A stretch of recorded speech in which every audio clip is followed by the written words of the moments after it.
Coming up this week on Beyond the Vibe, we're joined by Daniel Byrne, the vocalist of Revival Black. I was the guitarist and we were going to go like, well, can we find a singer? And it went on for ages and ages and ages. And I was like, you know what, while we wait, I'll sing. And I was like, I'll take one for the team and I'll learn the songs kind of thing. And then we just never looked for a singer. New wave of classic rock is like a ready-made fan base for bands, isn't it? It's a group of existing people who all love rock music, and it was almost purely through the Facebook group that we adopted a fan base. So for them to pick up Wide Awake and then to actually run with that momentum and kind of roll with it, that's why that means a lot to me. That's the reason that anyone probably knows who we are at this point. But compared to everybody else in music, everyone's like 6'4", so I don't understand. You've got a tall band as well, haven't you? Oh, it's ridiculous. Have you ever tried doing a photo shoot with everyone who's like 6'5"? Because it's always like towering over me and I'm in the middle just kind of like, hello. Hello and welcome to Beyond the Vibe, the show that cuts deep into the world of music. My name is Aaron Day, lead guitarist of UK band These Are the Rivers, and I'm here with music videographer and photographer. It's Mr. Ryan Bates. It is. Mr. Ryan Bates. You always get concerned before my introduction because it could literally be anything. It could go anywhere. One day I might pick the telly up and just chuck it at you and then run out the door. It carries some weight, that TV. Yeah, I bet it does. The size of the bastard. An authentic 1980s TV, early 1980s TV. Yeah. Well, I appreciate you giving me the exact part of the 80s it's in, because I was concerned about that. It looks like something out of Wallace and Gromit. It looks like the fridge out of Wallace and Gromit. We all know that the fridge was a dickhead. He was terrified the shit out of me when I was younger. We were checking out the Planet Rocks nominations, weren't we? And we were particularly interested in the albums that we'd not really heard, which was obviously, for me it was Foo Fighters. Which I checked out, and Bush's. Okay. Bush's album. So I listened to them both. And Bush's was not what I expected. We both thought it was very 90s, didn't we? We thought it was more indie than anything else, which was probably to our discredit. The album's got this kind of like heavy industrial rock thing to it. The industrial might be the wrong turn of phrase for proper fans of the band, but it's cool, a lot of good riffs. You know, a lot of good chorus melodies, catchy songs, like I was vibing, but my only problem was I didn't go back to it. Whereas the Foo Fighters record, I went back to it. Really? I enjoyed it. You see, you're not a fan, Mr. Vasey, are you? Well, I've always been in and out of Foo Fighters. I liked, what's that one? Echoes, Silence, Patience and Grace. Yeah. I liked that one, and I liked... what's the one after it called? Oh, the one with Rope on it and stuff and Walk. Yeah. That was good. I can't remember the name of that one. A good album though. obviously made a big impact on your musical career.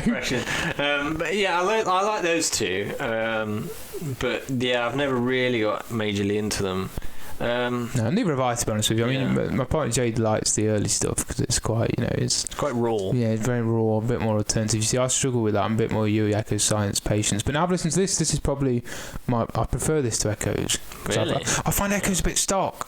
I find it a bit like dad rock. It's not doesn't challenge. It's very sort of like Guitar Hero Anthem CDs. No discredit to your opinion. Just destroying it in the mud. Sit here in my dad rock corner. Whereas I like the new album because I find that it challenges the Foo Fighters DNA a little bit. You've got obviously Waiting for a War is very Foo Fighters. We spoke off air about it. It's very Foo Fighters, but I like that because the rest of it isn't. It's like they thought, right, let's serve the different palettes of what people desire from us, and they wrote. I feel like they wrote it for themselves. Yeah, so that was the thing that we did seem to agree on. Yeah, one of the few things we agreed on. I'm sorry, Dave. He's less big because fan. He's obviously watching right big now. Fan.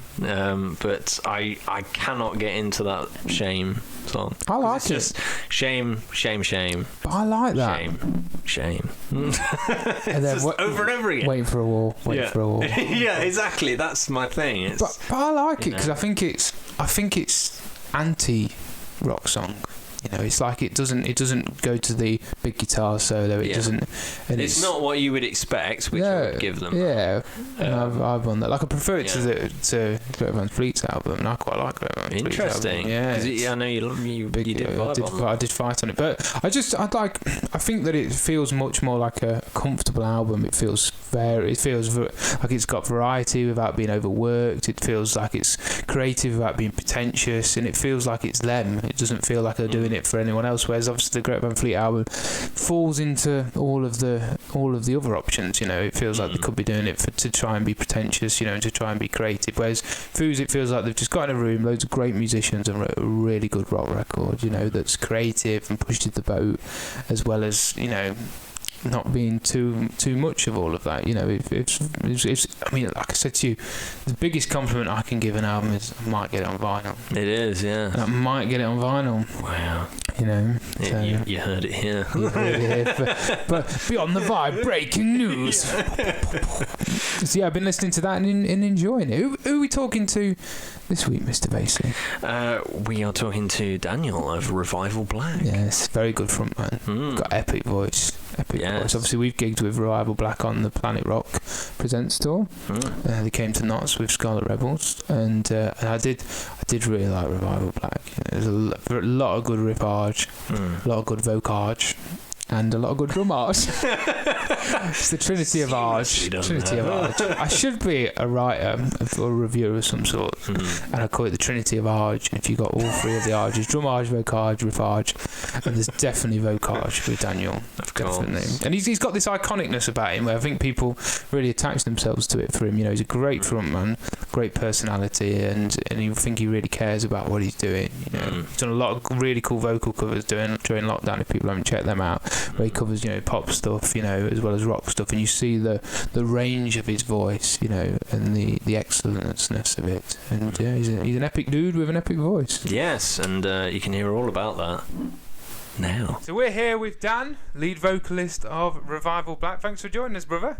Oh, it's an absolute pleasure. Thank you for having me. It's really good to see you, man. I think it was like our second to last gig we played before lockdown was with you guys and Scarlet Rebels in Nottingham. Was that your second to last gig, was it? Yeah, and then I think we had a gig at the same venue about a month or so later, and that was the last one. Because obviously you were doing the Planet Rock Rising tour at that point, wasn't it? Yeah, of course. It was unfortunate because obviously only maybe 2 weeks after we played with yourselves was when the world came crashing down, wasn't it? Yeah. Which was a shame because I actually really enjoyed the Nottingham gig. That was one of my highlights of the tour. Because we the amount of shows, the amount of bands, because obviously it was a different support band every single night. And I know on behalf of us, we all said that you guys were one of our favourite supporters of the entire tour. So it was an absolute pleasure to have you on. I appreciate it. It's very good of you to say. That's cool. One thing that we like to do on the show is we like to go right back to the beginning of a musician's journey. Okay. So how did it start for you as a vocalist? I think it started because the family are very musical, not necessarily instrument-wise. However, since the youngest age, I've always been taken to concerts and shows, and I think to a point I used to have a little spreadsheet and I used to write every single band that I'd seen in, and I got over 1,000 concerts deep, and I went, okay, I'm going to stop this spreadsheet because it's a bit mental. Because I'd have it I was like Kanye West. I've seen Kanye West 4 times, that kind of thing. So I'd have like a little number next to them going like. So it was mental, and then as time went on, and you know when you go through school and you start getting your interests, like I was really sporty at one point, and it was all sports all the time, and then in the end I kind of went, well, now I want to take music, I want to play music, and by trade I started guitar lessons. So I'm a guitarist originally. Okay, wow. So and the vocalist thing kind of adapted rather than I've always wanted to be a singer, because I didn't, to be honest with you, I couldn't sing at all at the start. It was awful, like absolutely awful. That's mad, that is, because obviously you've got, like I was saying to Ryan before the interview, like you've got a really good voice, man. Like it's epic, you know. Like I love them streams that you did during lockdown where you really showed, you know, the different levels. Yeah. I think and we'll chat about them later on. It's crazy to think that in them original origins, then that wasn't just your natural direction. So how did it develop? How did you get to the? Well, that's the thing. When you start in your school bands and all the rest of it, and you're looking for members, aren't you, like all the time? And I was the guitarist, and we were going to go like, well, can we find a singer? And it went on for ages and ages and ages. And I was like, you know what? While we wait, I'll sing. And I was like, I'll take one for the team, and I'll learn the songs, kind of thing. And then we just never looked for a singer. So from that point on, it was like, okay, well, and don't get me wrong, I love singing, and like all my favorite musicians were pretty much vocalists. Like I was always big into Whitesnake, and so David Coverdale and all the rest of it. And so there's something inside me that loves to sing, but at the same, like, do you remember SingStar? Yes. Yeah, I'm sure it's on like iToy and stuff as well. When it was like real old PS2 games. I used to smash SingStar, man. Well, so I used to sing, Blue, the boy band and everything on that, and I was singing all the songs on there, and I used to love it. But I'd never ever thought, oh, this could be a serious thing. And then it was years and years down the line when I kind of realised that no one was going to step in and take my place there. So I was like, right, I better get to learning how to sing. And then I just loved it, and that's mainly what my focus was on, because although I could be like a great rhythm guitar player now, because I got to the lead point, and then I never put the extra effort in to start really digging into it, which you need to do your 6 hours a day kind of thing. And I just never got around to that because of one thing or another, because then when I started singing, I was like, well, this is it now. I can play whatever songs I need to play. I'll just have a go at singing them. And obviously most people will know you for obviously you and the boys in Revival Black. So how did that all come together? Well, so moving on from the school bands, and one or two bands down the line, I was in a band called Black Diamond, and they were in a band called Black Cat Bones, and we used to play a lot of shows around Liverpool together, because obviously the whole band's based around Liverpool. Well, the guitarist is Irish, Adam, but he moved to Liverpool, so everyone's in the same area. And there was that many times that we were on the same bills as each other, and because there's not a great rock scene in Liverpool, everyone does know each other, because it's such a tight knit. Because there's your whole indie overload of like Arctic Monkeys style artists and that kind of thing, and that's the dominating sound of Liverpool.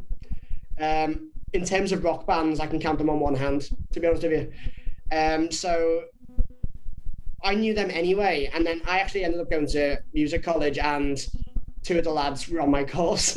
I already knew them prior, and I was like, oh, this is convenient.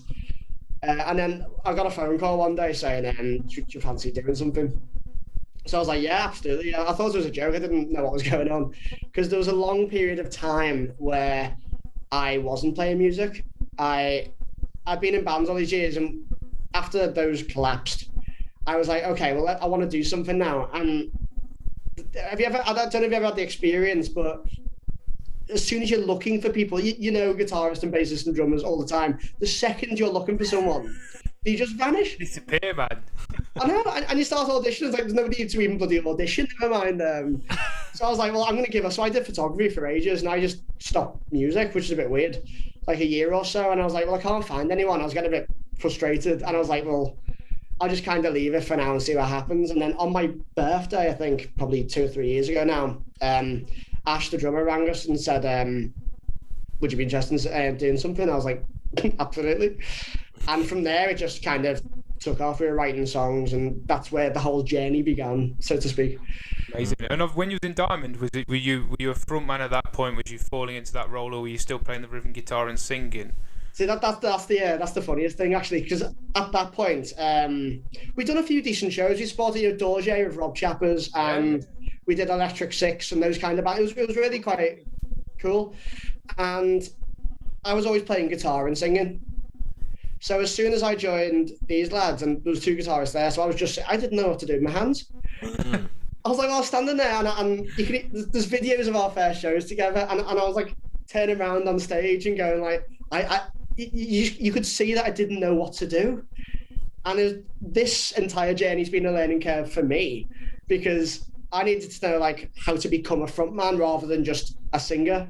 And that's been this kind of mental battle alongside, because even on stage, if I put my foot on a speaker, in my head that lasts for about 5 minutes, and when you look at videos back, it's like half a second, and you're going, wow. So when I think I'm facing the crowd and I'll turn around and all the rest of it, I think that I'm at the front the whole time, and you'd look at a video back, and I'm staring at the drummer for half the set, and I'm going like, right, okay, well. So it's been fun, but it's been a challenge to try and become accustomed to this new role, I imagine.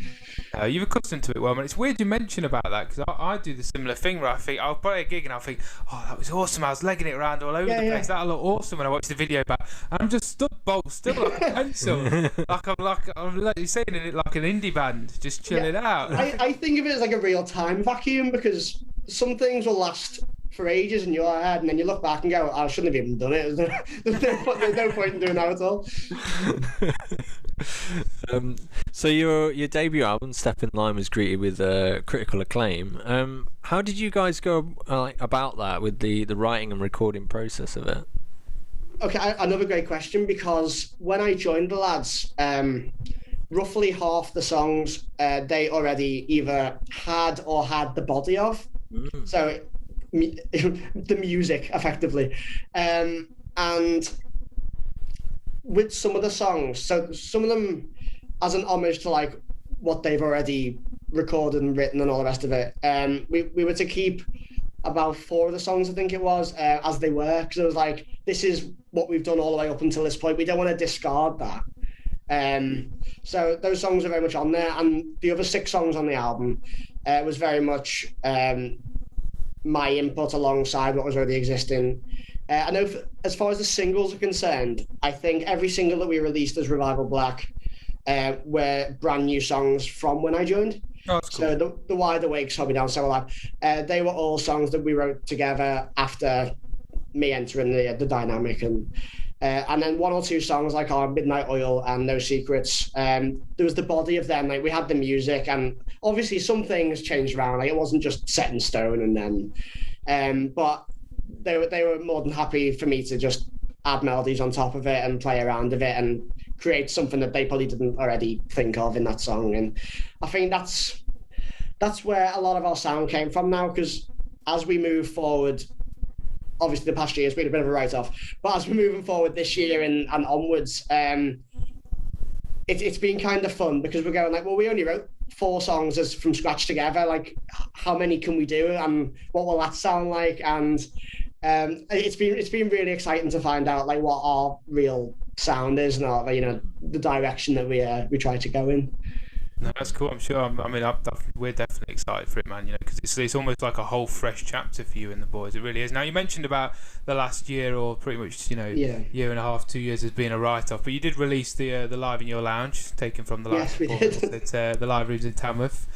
This being kind of born out of that frustration, I imagine, for you guys, similar to us, of not being able to play live. How was it for you and the boys? I mean, we invested in all the demo stuff, and this brought a whole new process for us as a band, which was cool in some ways. How did you guys adapt to it to try and move forward?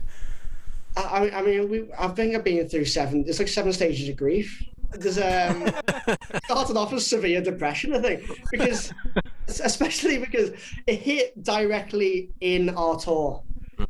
As you know, so we were in Wales, and I think we were playing the Hangar 18, and then we were just sitting there going, do we pull this gig anyway? Because this was the concern, where it hadn't quite been like you need to stay indoors, but we were concerned because people were saying, I'm a bit scared of going to gigs and venues because this is starting to appear, and we were like, well, what's this going to mean? Like, are we going to have to manually kind of pull this or like make the call? Or is it just going to be this kind of stop? And obviously we found out that there was a stop to it.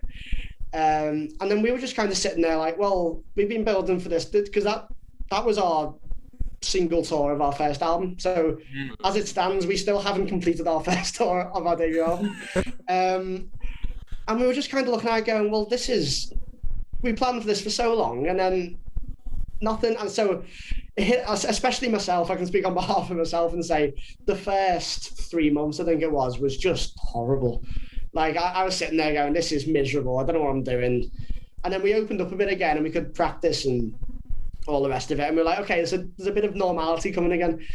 And I think that little spark of normality was the thing that meant, okay, well, we can do this now. So our band's set up as a business. So our workplace is our studio, our rehearsal room. So luckily, because we were planning on writing for a second album anyway, like you mentioned with the demo stuff, we didn't quite go and buy the gear, but we were able to jump into a room and go, let's just write some bloody song, you know what I mean? Because we couldn't finish our first album, tour cycle at least. And we're like, well, let's just start writing, because at some point the second album's going to come, and everyone knows that's the worst thing ever, because you've got all of this time leading up to your first album and you've got all the ideas, and then there's suddenly a time restraint on the second album. And I think without lockdown, I'm not sure that we would have got either the amount of songs or the quality of songs that we ended up with. So in some ways we're really lucky, but don't get me wrong, it's been the most difficult time, just mentally. That's fair enough. Going back to that first album, is there a personal favourite for you, or like one to point out to people that are maybe just discovering you? Yeah, I think so. I mean, every single one of us will probably say a different song, just because that's the nature of it. Wide Awake, which was the lead single, is special to me just because I think that may have been one of the first songs we all wrote as a collective. But also that's the one that kind of got our name out there, because we released this album to, I don't say to nobody, but there was no kind of prior fan base from our behalf. I mean, we had the existing fans, but as you know, when you're in the bands like years and years ago, when you first start out, you bring your family along and all your friends come along and all the rest of it. And then when you're on a bill with loads of different bands, they'll bring their families, and then it's almost like round robin with the crowd. So then they'll go and then you'll be on, and all your mates will. But there was never like a solid fan base. And I have got to say, due to New Wave of Classic Rock for jumping on, because we only found the group literally almost as the release came. So because that all streamlined very nicely, New Wave of Classic Rock is like a ready-made fan base for bands, isn't it? It's a group of existing people who all love rock music, and it was almost purely through the Facebook group that we adopted a fan base. And then that was, so for them to pick up Wide Awake and then to actually run with that momentum and kind of roll with it, that's why that means a lot to me. That's the reason that anyone probably knows who we are at this point. It's a fantastic segue down into my next question. Is it really? Beautiful segue. Oh. Ryan loves a segue.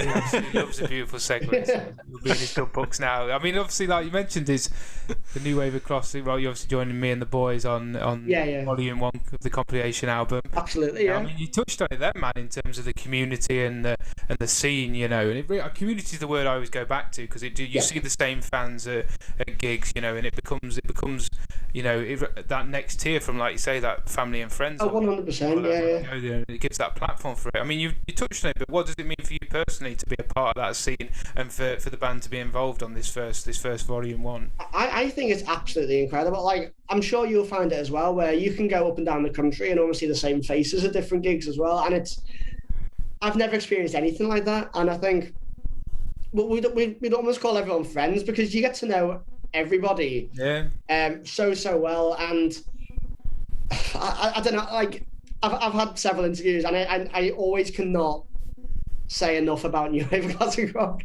because it's the reason that rock is back on the rise, really. I mean, without the support of this group, like, you know, your Massive Wagons and Those Damn Crows and Dust Coder and everybody who's been in the charts recently as well.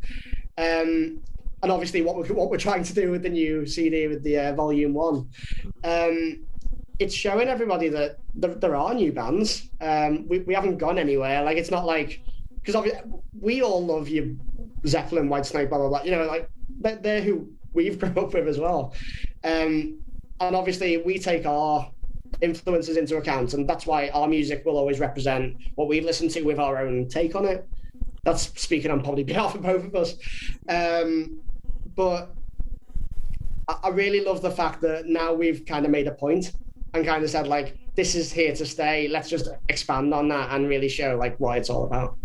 Yeah, 100%. to, man. I thought you worded that really well done. You know, I think the chart success in particular is a massive thing, because I'm really into the new wave of British heavy metal, you know, in the, of course. the early 80s, and like seeing them clips of Maiden go on top of the Pops, you know, and Saxon, and to see that breaking through into the mainstream. And then obviously Maiden did Number of the Beast, and it was number one, you know, 3 years down the line. And it feels like with Wagons and Mason Hill and Dust Coder, as you say, you know, it feels like we're grinding away and making that mark, and it's a fantastic platform for all bands, not just them big hitters, to you know, use that as a pathway through. You're totally right. And even on like, for instance, Download Festival, where, because I've been to that festival hundreds of times, you know what I mean, like that's what I grew up with again. And you always go and see your favorite bands, so there's always, like, for me, I was always there for like Alter Bridge, Blackstone, Cherry, that kind of thing. Like I love all of those, and to see people in our circle, in our community, to be on that lineup as well. So we're seeing like Ankalena on there, I believe, and obviously, as I mentioned, like Crows, Wayward Sons, those kind of bands are on. But it's the next level of like commerciality, where it's like, well, the main rock fan base are now seeing all of these bands coming up. Like I used to go, I'd plan out my entire day on the little schedule, and I'd go around all the little tents and find some new bands, and there will be people doing that and finding like ourselves at these festivals. Yeah, and again, it's weird you mentioned Blackstone, because me and Ryan always talk about the fact that like 2004, 2005, there was almost like the first wave with Airborne, Blackstone, and that. And I'm the same. I mean, I went to school in Donington, so I go down there with mum and dad. You know, it was a pilgrimage. You know what I mean? It was inevitable by mum and dad. And I was the same. And you go around, and it's a really good point. There'll be people doing that same thing that we did, except doing it with, you know, the bands we're playing in, which is such an amazing thing. You know, it's such a great point, man. It really makes you passionate about being involved in it. You know, and really excited for what's next. Yeah, totally. One thing that we like to do is we like to see what musicians do away from music. So is there any like hobbies or anything that you've kind of got into over lockdown? Anything positive? No, not so much over lockdown. Like as I briefly touched on it before, like when I couldn't find musicians, I was in this period of like nothingness. I was really heavily into photography. So like I was doing that as a job and a hobby at the same time. So it was genuinely quite lovely, because I love to travel. I love to go around, like, and even as a northerner, going down to like London is traveling to me. So I'd always go, you know, Kew Gardens, like the Botanical Gardens, that kind of thing. And I love all that kind of stuff. I love just going around and nature and all the rest of it. So unfortunately, with the lockdown restrictions, it's not been doable, which is the frustrating bit, because to be stopped and not be able to travel around or go to, like, because I'm half an hour from Wales, and you can't go into Wales at the moment, so it's good and bad. But because we've been that heavily involved, like, it sounds ridiculous, but this past year, while we've not been allowed to play music, I've been busier with music than in my entire life. It's a thing that keeps coming back when we ask this question. A lot of like really invested into it even more. It's taking it as an opportunity rather than a negative, to look at the things that you didn't have before and try and give yourself the foundation to do that. And like a load of musicians we've spoke to have just wanted to do music full time, man. Well, you're totally right, and I think it puts it into perspective, because when you're told you can't do something, inherently you just go, no, I want to do it right now, kind of thing. It's a very British thing. It's like, no, fuck off, man. What do you mean I can't do that? Oh no, you're like, we're so arrogant. So the second we're like, oh no, you can't go and travel and play music. It's like, well now you know what I'm going to do. I'm going to go outside and start playing music. But it is one of that, and luckily, again, I've been busy because we've had the writing of this second album. With Mike Gray, I've been doing background vocals for his solo project, and I've had like other collaborations and covers and all of that kind of stuff. So it's kept me busy, even just, I mean, I've recently bought a Mac just so I can start writing things down, because I was always on a MacBook, like the laptop, and I'd have that many tracks on me, the recording software, that system overload every 4 seconds, and I'm going, right, this is really doing me head in now. So I've got all the new stuff just to kind of have a place to put everything, and it's I'm finally feeling more organised and kind of busier than I ever have been, and I appreciate it. It's been really quite nice. No, it's cool, man. I like your positivity around. Yeah, it's the best. I mean, you've got it really, or you cry. So the only way you soldier on. I mean, we spoke about. It was interesting. There's another fantastic segue. Fantastic segue from You're Mr. welcome. Mason. Full of them. Full of them. You're on it today, Dan. I mean, in terms of like you transitioning from that guitarist to singer to frontman. I mean, I'm sure Hartwell won't mind me saying, but with Rivers, Hartwell likes to play guitar because he says that he's got something to hide behind a little bit. Yeah, very much so. Yeah.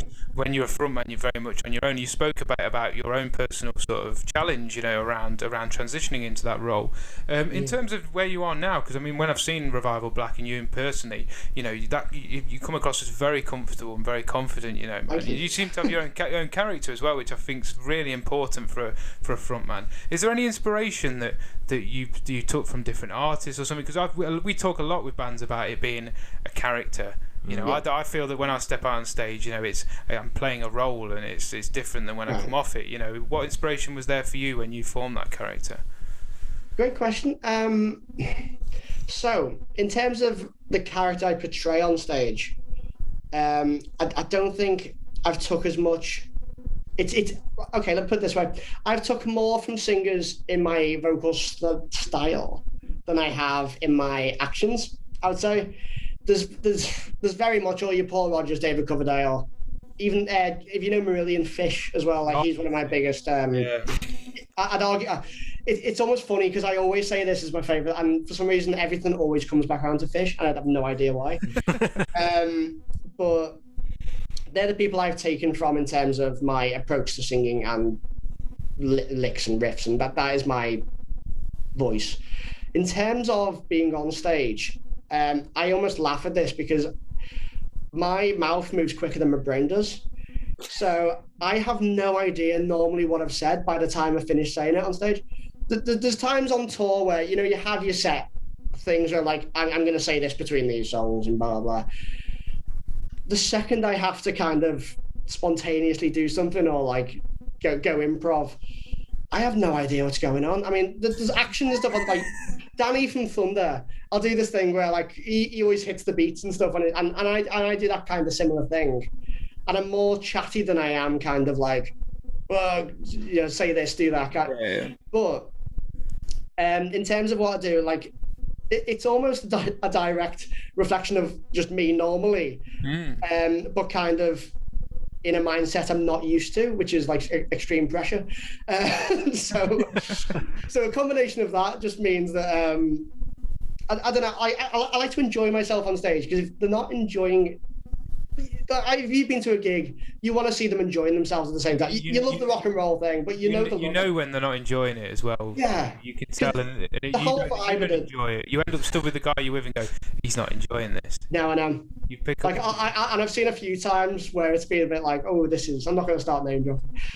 not like I'll tell bands, but when I've been to gigs, I've been to enough, Yeah. And when they're not enjoying it, you're sitting there going like, this is hard to watch, because you just want them to be in the moment and be giving it loads. And so yeah, I love to have fun. I love to enjoy it. And I don't want to come across as like someone totally different, because the second you come off stage, everyone's speaking to you. Then I can't be like, giving it loads on stage. You go, "Are you okay?" Blah, blah. When I come off, because it's just a bit like, what's going on here?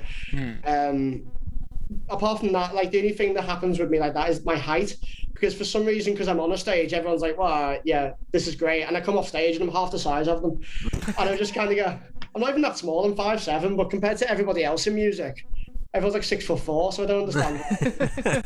You've got a tall band as well, haven't you? Oh, it's ridiculous. Have you ever tried doing a photo shoot with everyone who's like 6'5"? Because it's always like towering over me, and I'm in the middle, just kind of like, hello.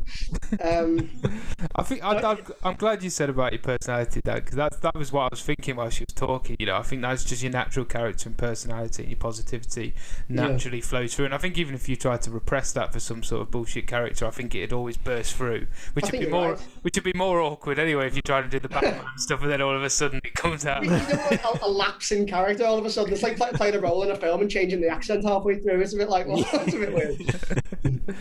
Cool. Oh, you mentioned about album 2. Obviously, yes. Writing songs and moving forward with gigs returning, hopefully. What plans does Revival Black have for the rest of the year and looking forward? So, I think as of the 21st of June, when we should be heading back out, it's pretty much hitting the road running, I think. Because we're coming straight into festival season, really, aren't we? There's plenty of them. We've got Steelhouse Festival. We did have Ramblin' Man, but unfortunately the news recently was that's been, as I'm sure you're aware.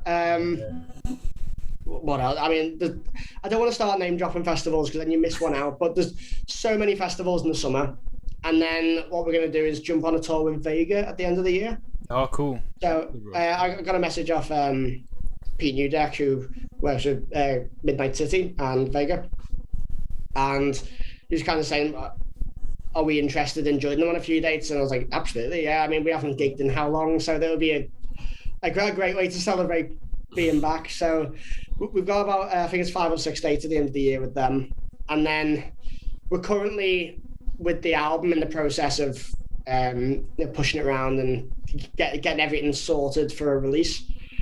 So as of when that's ready, I imagine that we'll be announcing plenty more dates and hopefully a little tour to support that. But that is depending on what state it's in at what time and when that's coming out, because at the moment it's still very much kind of up in the air. Yeah, you can't really promise anything. But can you promise if whilst you're out on the road, will fans hear any new material? Or will it be completely, are you holding it back? I really want it. I mean, it depends. We've had this argument a billion times in the round. We need to play all new songs. I know you can't play all new songs. That's stupid. So the shows that we've got booked, I imagine any shows prior to our release and or pre-ordering campaign, because we didn't finish the first tour, we kind of have to honour that as well. And the people who wanted to see us on that tour, we'll need to be playing a lot of the first album, just because that's how it goes. We did slip 1 or 2 songs in from the new album on the last tour, and we've kind of built upon that for this second album. However, I know for a fact, come festival season, I want to be playing some of these new songs, because I mean, in my opinion, they're like, I don't want to say 100 times better than the first album, but I really, really love what we've done, like, so much. And it's one of them where I would love to start playing these and just go like, this is our sound, this is what we're doing. And if I can convince the lads really, really nicely, they might let us play a few more. Like you say, when it's festival season, it's about, like, Dan does, the drummer does our set list, and what I do is he'll write them out, and then when everyone's on a good vibe and the sun's out, I just, go on, let's just slip that one in. Slip it in, come on. Won't mind. It's quiet out front. It'll be all right, you know. Especially if there's sun, because we don't normally get that. But 2 years ago, I remember, because I keep saying last year, but obviously not. 2 years ago, we had a really good summer for festivals, and it was really hot. I was down at Ramblin' Man to watch anyway, and Steelhouse, I think. And the vibe when it's sunny and all the rest of it is like so much nicer. Yeah. So that's the key. Target them when it's a nice day. So weather permitting, we'll be playing new songs. That's the headline. One thing that we like to finish on is it's a bit of a hypothetical question. Okay. If you could pick one band from the past and one from the present to tour with, who would they be? Oh. How past is the past? We're pretty flexible. I mean, like, in terms of, in terms of bands that don't exist anymore, but good. Did you ever listen to Heaven's Basement? Yes. Our first interview we ever had was Richie Heavens. Yeah.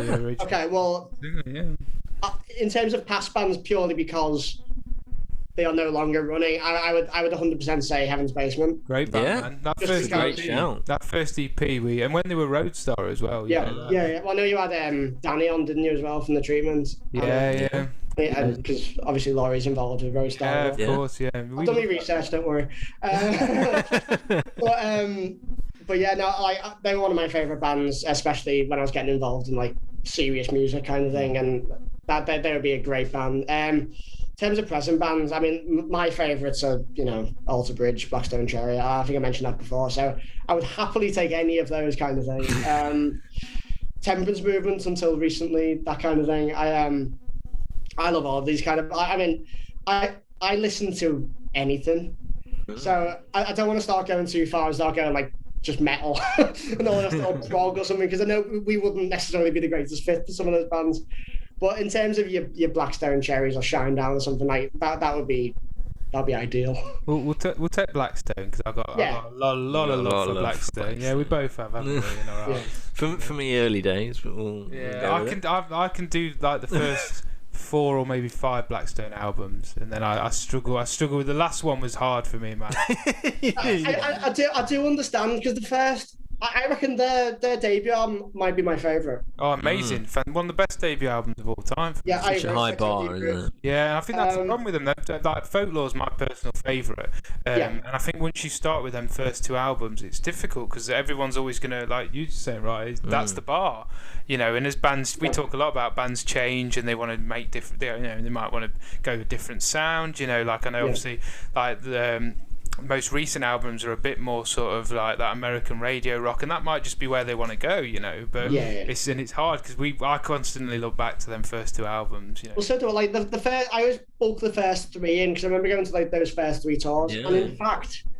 I went to see Whitesnake years ago at the Summer Pops in Liverpool, you know, in the big tents, like the circus style tents, and the Blackstone Cherry was supporting, and it was when they were brand new to the UK, like nobody knew who they were. And when I was walking out, I stood with them, and they obviously set their own merch up. They were trying what we do at every show, and they were trying to flog it, and everyone was just walking past them, and I was like, they were bloody great, you know what I mean? Like, they were great, but at the same time, it was a case of like, that was before they'd hit any kind of mainstream success, and you just think it's crazy to see. Even to be fair, that was probably about 10 years ago now, wasn't it? But we talk about that. It was like 15 years ago, wasn't it? You know, the first album, 2005. I still think 2010 was about 2 years ago. I don't know why. Yeah, so I often am like, fucking old now. It's like 11 years ago. It's ridiculous. Whitesnake were good for carrying them early bands. I mean, my first ever gig was Whitesnake, and they had the Answer supporting them. Yeah. You know, and that was the first time I saw the Answer. You know, and like you say, they gave Blackstone a platform as well. Yeah. You know, some great bands around that sort of era, man. So I like that. I like that set list. So Revival Black opening, then Blackstone, and then hang on. Are we going to give? That's a close one. I mean, it probably should be Blackstone because of legacy, but I think that I have a soft spot for Heaven's Basement. It's epic. So. Yeah. Tear Your Heart Out. Yeah. It's one of my favourite opening tracks ever. It's fucking tune, man. I know. Yeah, I really appreciate you dropping that. No, that's one of the bands that, like, I can't name a bad song, to be honest with you. So it's one of the... No, it's a fair shout. Yeah, brilliant. And respect for the fish nod as well. I bet you fucking hate Marillion, don't you? Well, I don't hate them. They're just not my cup of tea. But he hates them. I do get it. It's your opinion, but it's wrong. My dad likes them, so we're halfway there. His dad's got. His dad's solid gold. He knows his stuff. Shout out to him, amazing. Greatest man in the world. Bold statement. He's the greatest man in the world, your dad. He's a legend. There's many people in the world. I'll take it. I have heard rumours there's many people in the world, and I'm putting your dad. Mainly because I know your dad listens. I'm putting him top tier, man. Dan, thanks ever so much for talking to us, brother. Oh, it's an absolute pleasure, guys. Really good to see you, man. And you. And hopefully, as soon as we're allowed back out, I'll catch up with you all in real life. Yeah, that's it. We'll come to a gig and we'll have to do a proper interview in person. Do a rig rundown with the boys and all their gear and stuff. Yeah, that's it, brother. And for those that haven't checked out Revival Black, what are you doing? Yes. Sort it out. You can find them on all social media platforms. You know, there's a lot of good things coming for these boys.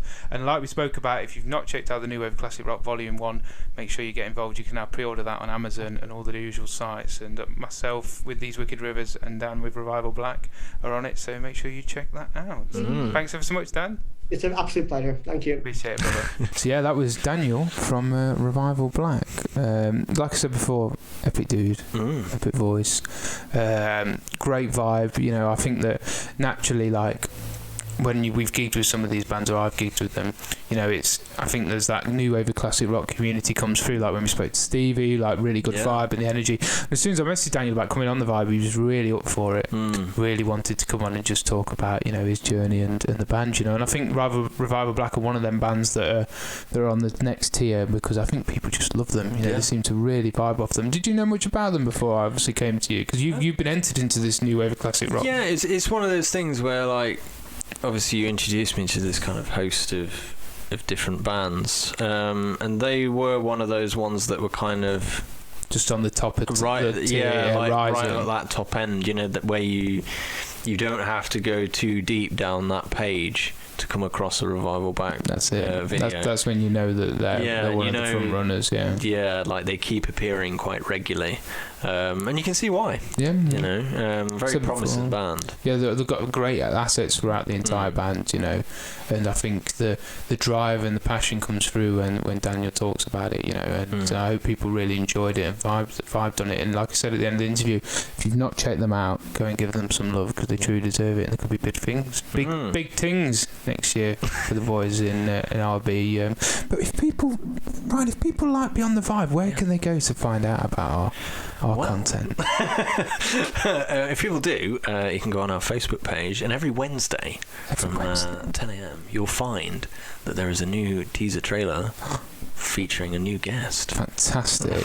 Yes, we have many exciting guests, not just from the new wave classic rock, from all around the world of music, old and new, and you can obviously go there on a Wednesday to find out who that would be for our show on the Saturday. If you're watching on YouTube, make sure you subscribe, click the bell. Do it now, or I'll find you and I'll hunt you down and drag you through the woods. Yes, nice little bit at the end there, you know.